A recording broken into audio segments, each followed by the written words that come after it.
Of course, today's big story, the government shutdown, federal workers losing their paychecks while some are already struggling to make ends meet. Atlanta News First Ampicasaurus reports that now political gridlock is lasting longer, leaving many wondering what comes next.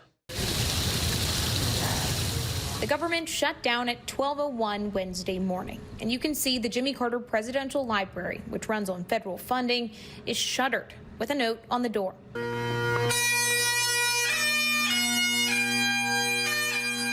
But just steps away, the sound of bagpipes filled the privately run Carter Center as the curtain dropped, revealing a new forever stamp.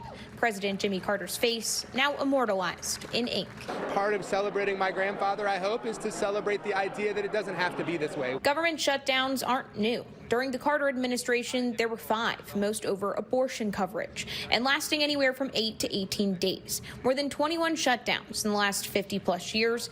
Today's shutdowns last weeks, even months, with federal workers and their families missing important paychecks. They are happening periodically now in a way that they didn't in the past. Emory political economics professor Zachary Peskowitz says shutdowns have become a political card, a strategy for both parties. One side says it's worth it. The other points the finger, but it's federal workers, more than 111,000 in Georgia, who suffered the consequences. Oh, say, can you see?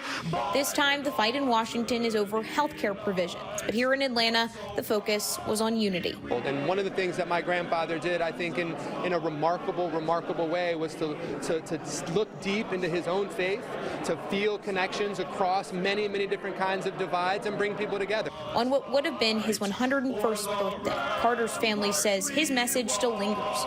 Service over politics, people over power.